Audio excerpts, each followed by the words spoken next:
राधे राधे मित्रों। आज मानस रूपी ज्ञान गंगा में गोता लगाते हुए आज भगवान की कथा है। लंका वर्णन, लंका में प्रवेश और लंकनी पर प्रहार। तो सभी भक्तगण, श्रोतागण तथा सहयोगीगण अन्य जो वीडियो के माध्यम से देखते हैं उन सबको हमारी तरफ से राधे राधे। और भगवान की थोड़ी सी हरी चर्चा हो जाती ही इसी बहाने 2 मिनट का समय निकालकर श्रवण जरूर करना चाहिए। कहते हैं एक घड़ी आधी में पुण्याद, तुलसी चर्चा राम की हरई कोटि अपराध। तो मेरे प्यारे मानस प्रेमी सज्जनों, थोड़ा सा वक्त जरूर निकालना चाहिए। आइए चलते हैं। श्री गणपति जी का सबसे पहले वंदना कर लेना चाहिए। तो भगवान गणेश जी का ध्यान करते हुए फिर मानस की ओर चलते हैं।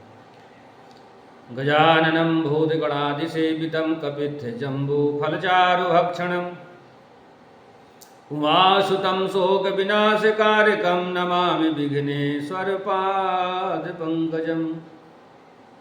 सर्वमङ्गलमाङ्गल्ये शिवे सर्वार्धसाधिके शरणे त्र्यम्बके गौरी नारायणी नमोस्तुते। आइए मानस की ओर। कि गिर पर चढ़ी लंका तेहि देखी, कहीं न जाय अति दुर्ग विषेखी। शिव जी कहते हैं, हे उमा, इसमें वानर हनुमान की कुछ बड़ाई नहीं है। यह प्रभु का प्रताप है जो काल को भी खा जाता है। पर्वत पर चढ़कर उन्होंने लंका देखी, बहुत ही बड़ा किला है और कुछ कहा नहीं जाता। कि अति उतंग जल निधि चहु पासा,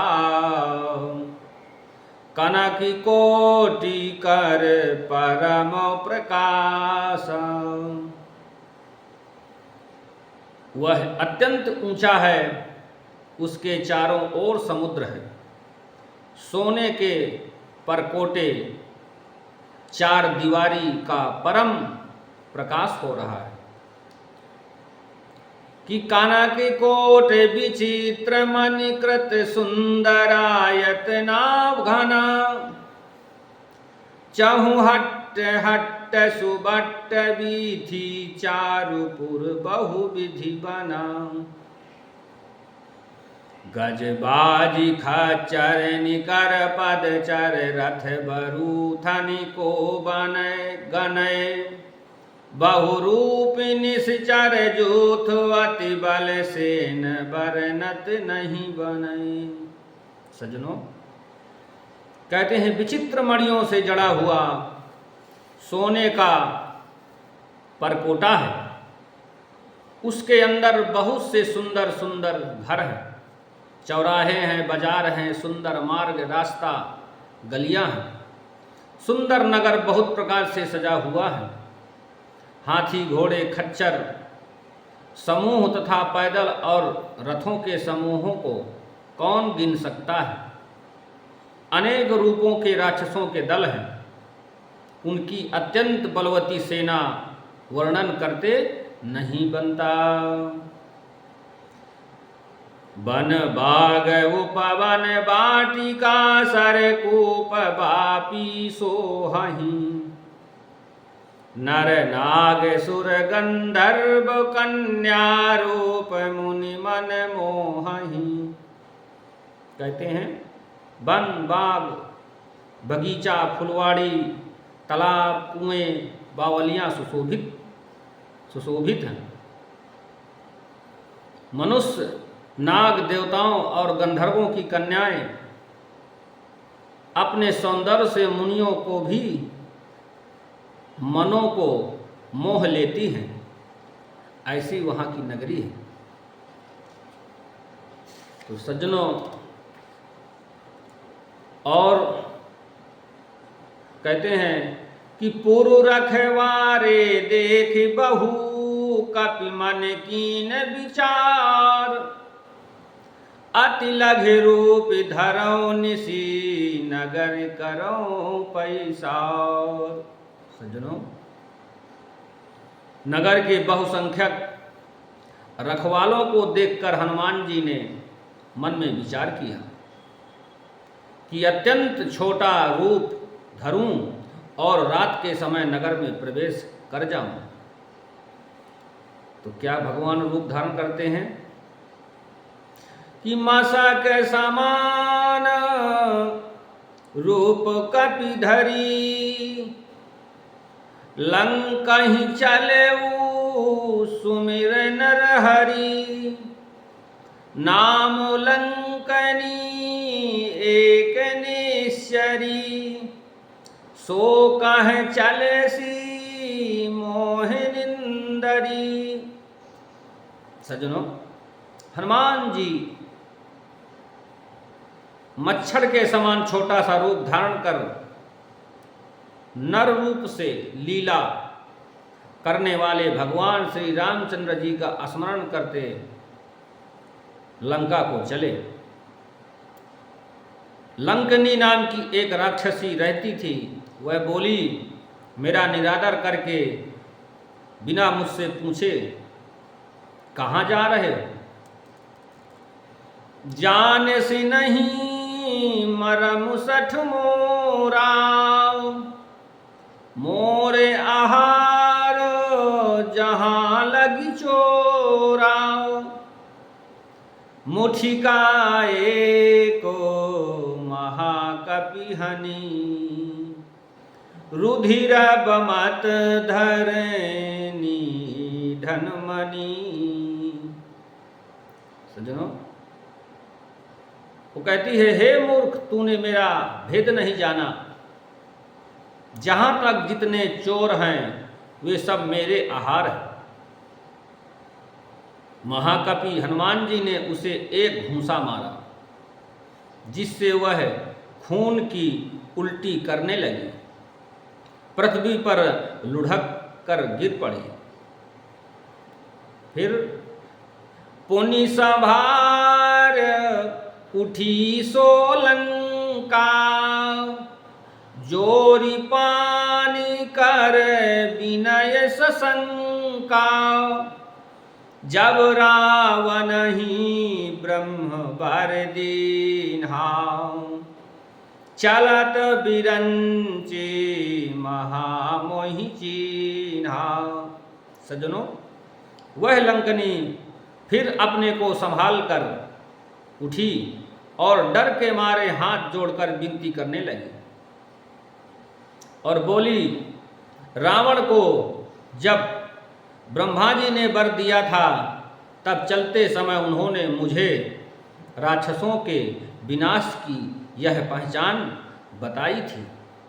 मैं समझ गई कि बिकले हो सीतय कपि के मारे, तब जाने सुने शर संघारे, तात मोर अति पुण्य बहुता, देख्यऊ नयन राम कर दूता।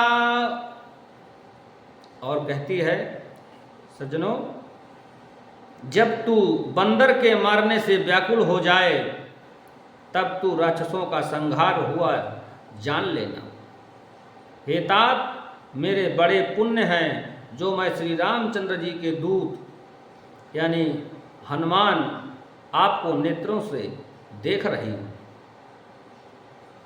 कि तात स्वर्ग अपवर्ग सुखों धैर्य तुलायक अंग, तूल न ताहि सकल मिली जो सुख लव सत्संग।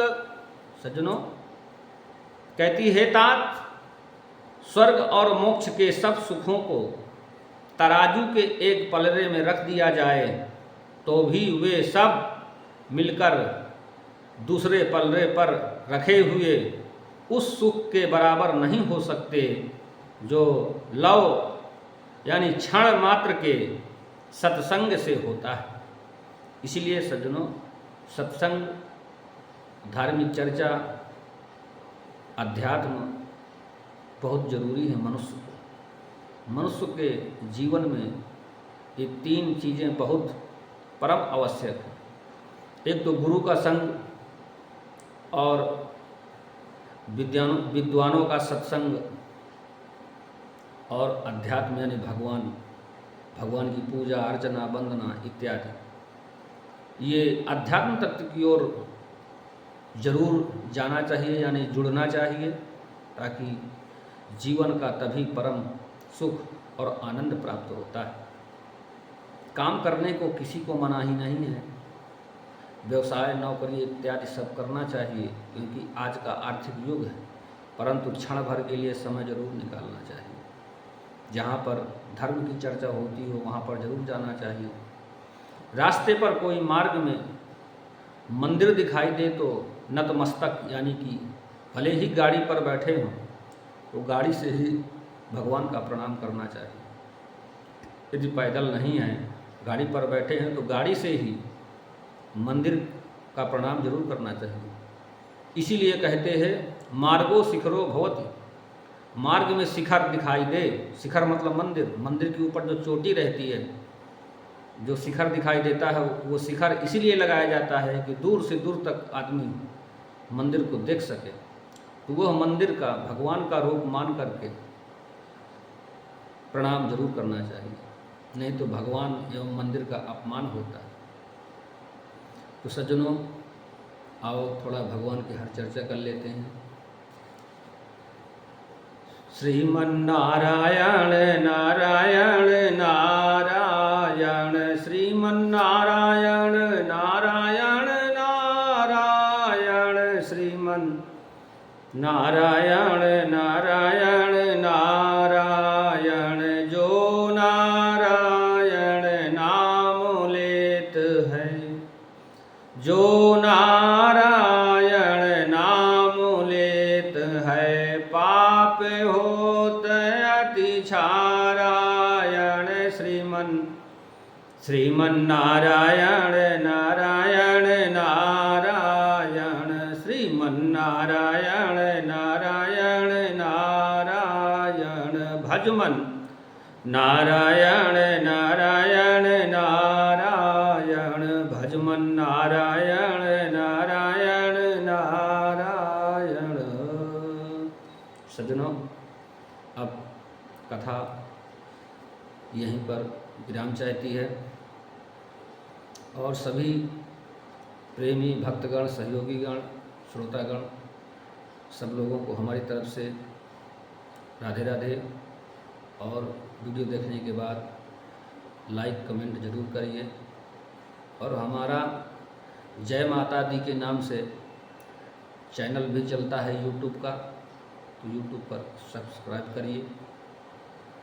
इसी तरीके सहयोग देते रहिए और हम प्रयत्न करते रहेंगे कि आप तक रोज़ की नई नई कहानी आप तक पहुंचाने का प्रयत्न करते रहेंगे। राधे राधे।